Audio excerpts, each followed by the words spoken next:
2011's Captain America, the first Avenger, still, to this day, remains one of my favorite films in the Marvel Cinematic Universe. It's got exciting visuals, entertaining performances, and is effective at not only being a World War II-era period piece, but one that harkens back to the golden age of superheroes as well. A few days before it hit theaters, we saw the release of an official tie-in game called Super Soldier, developed by Next Level Games and published by Sega. I never had the opportunity to play it until only a few months ago, but I think it holds up surprisingly well despite its age and budgetary limitations, being movie licensed and all. If you're a fan of the first Avenger, or Captain America in general, you owe it to yourself to experience it at some point. I think you'll be glad you did. Back when Super Soldier came out, Batman Arkham Asylum was the talk of the town. Its highly anticipated sequel, Arkham City, was just on the horizon. Every superhero game that was coming down the pipeline was being compared to them.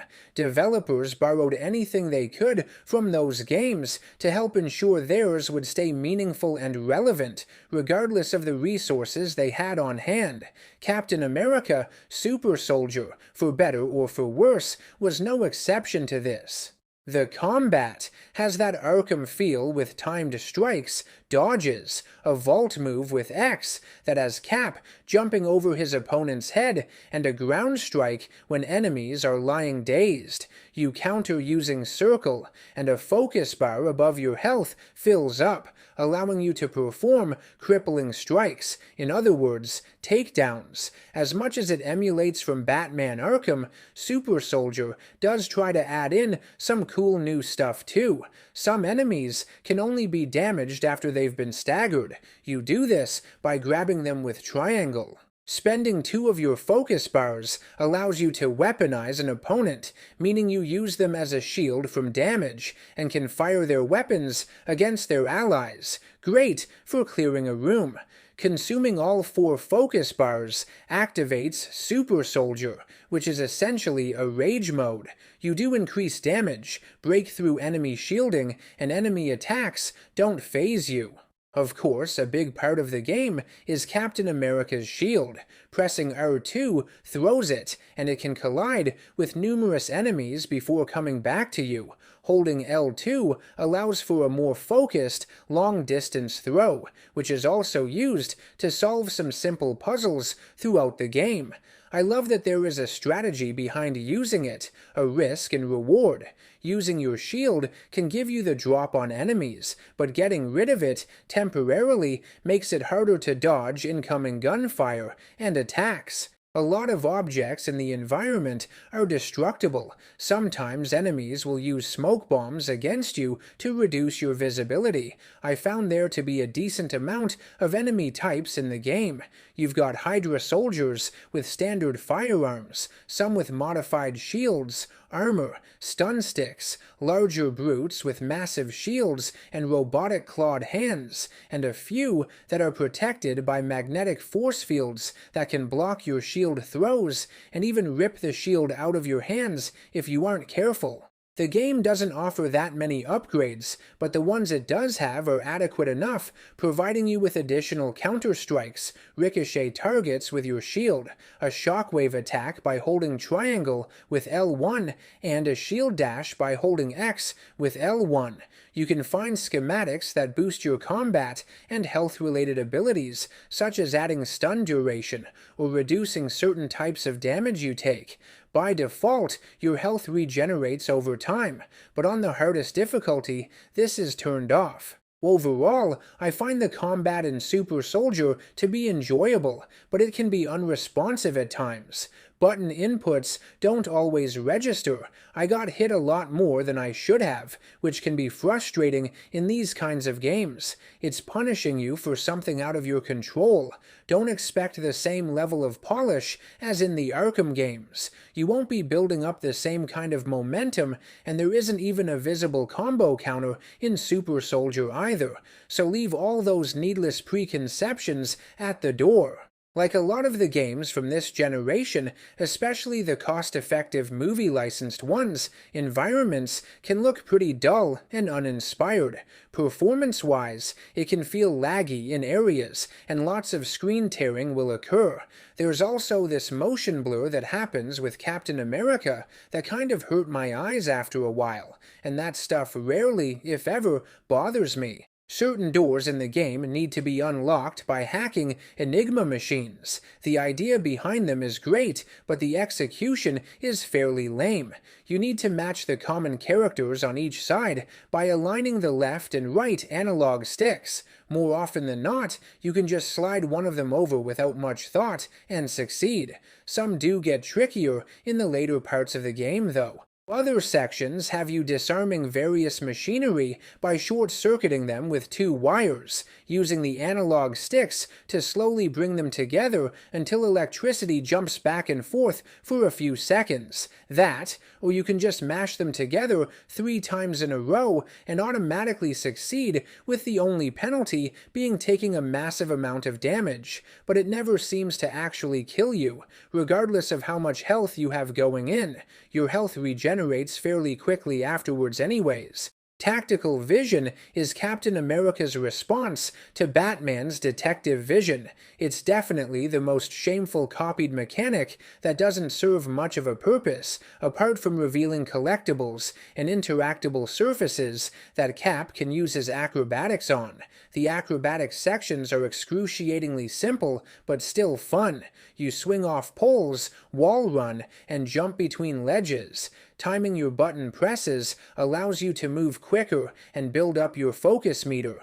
The acrobatic system functions the same way as Catwoman's climbing does in Arkham City. The story of Captain America Super Soldier takes place during the events of the first Avenger, primarily acting as an alternate or more extensive take of Cap's rescue of the Howling Commandos, hybridized with the superhero team The Invaders, from behind enemy lines. Chris Evans, Neil McDonough, Haley Atwell, and Sebastian Stan voice their characters from the film.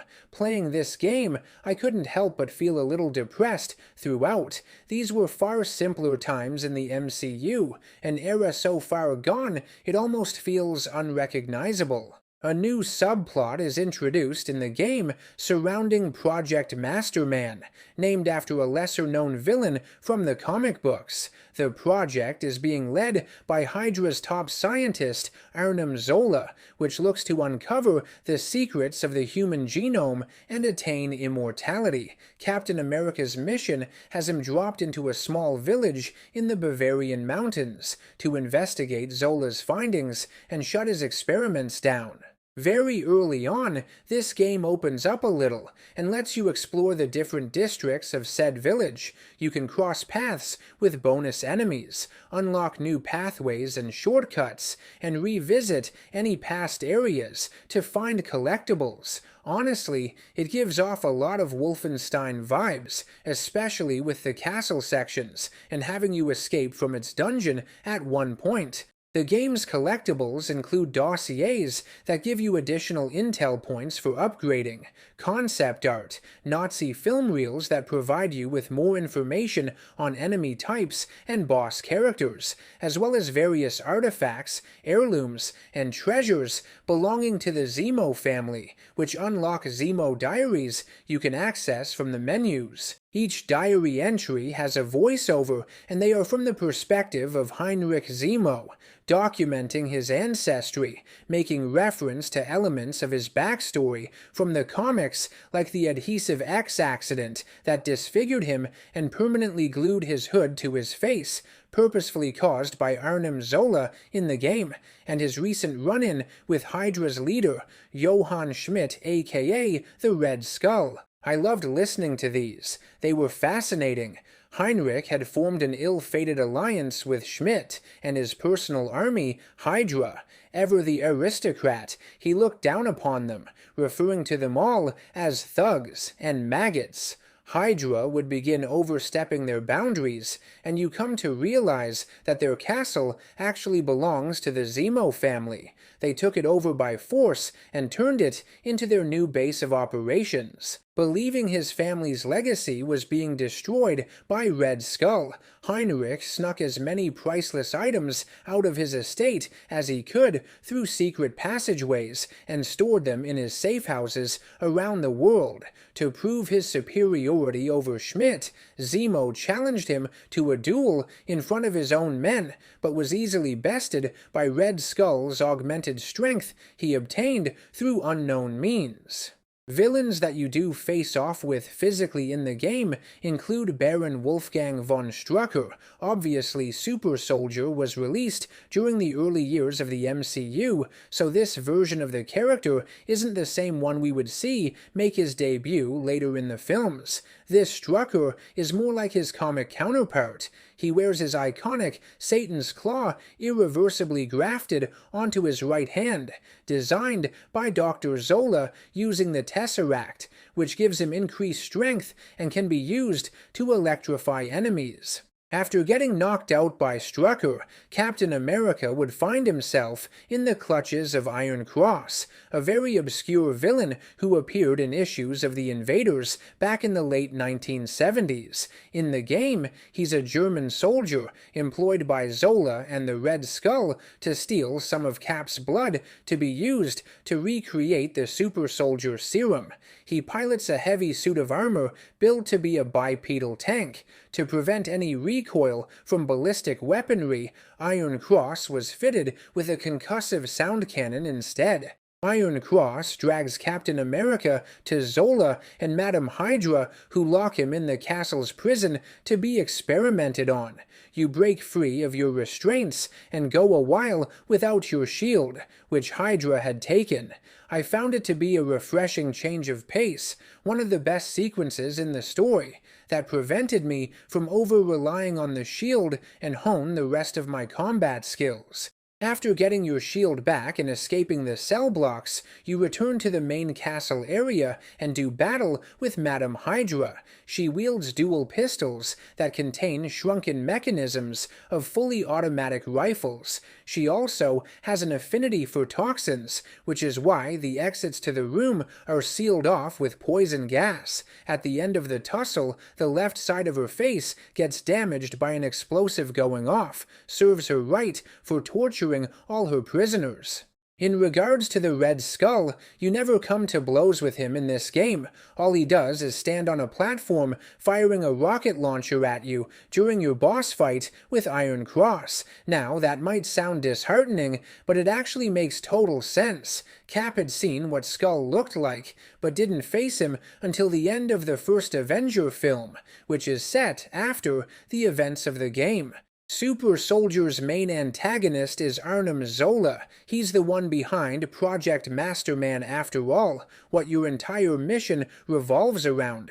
You rescue James Montgomery Falsworth in a church. An English flag can be seen draped over some of the equipment he's trapped in, a reference to his time as the superhero Union Jack in the comics.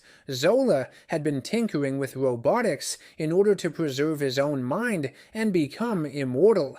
You engage numerous robots that he had transferred his brain patterns into, needing to block their strikes and pull apart their front panels to smash the monitors inside, displaying his face with your shield. The finale of the game is a little underwhelming if you ask me, but I appreciate it for making use of yet another obscure villain from the Captain America comics, the giant Doomsday Sleeper robot. In the game, it had been uncovered during an excavation beneath Castle Zemo's foundation. Initially believed to be an ancient statue, its mechanical components, made of unknown materials, were soon discovered. It had been lying dormant for hundreds of years, but Zola found a way to awaken it using the power of the Cosmic Cube. Once you defeat the Sleeper robot and a bunch more Zola duplicates standing in your way, Captain America leaves the Bavarian village with his rescued allies. A post-credit scene shows us that Dr. Zola had been remotely controlling his robots while he was with Red Skull. they were merely a test of this new technology. Of course, we'd later learn in Captain America, the Winter Soldier, that Arnim came down with a terminal illness in the 1970s and had permanently transferred his consciousness into a supercomputer.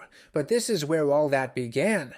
Captain America Super Soldier was a pleasant surprise. I think it's an underappreciated gem in the superhero game genre. It's not perfect, and borrows quite heavily from other more enjoyable games, but it gets a lot right, where it counts. I like its visuals and World War II era setting. Its depiction of Hydra is slightly darker than it was in the movie. As previously mentioned, I also loved its inclusion of Heinrich Zemo, and its fleshing out of his backstory, even if he doesn't appear on screen. What's criminal is that Super Soldier is Captain America's only solo video game to date, not counting the lower budget ones on home computers in the 80s, or his arcade game from the 90s that really had him share the spotlight with other Avengers characters, Hawkeye, Iron Man, and Vision. I am curious to see how much focus he'll be given in the upcoming 1943 Rise of Hydra game, though. It's got a lot of potential, being another period piece and all. I want to thank you very much for watching my review of Captain America Super Soldier. If you're familiar with it, I'd love to hear your thoughts on the game down in the comment section below. If you'd like to support the channel and ensure the creation of future content like this, please subscribe, hit that bell icon for notifications, and become a producer over on Patreon if you can. I will see you all in the next one. Take care and stay nerdy.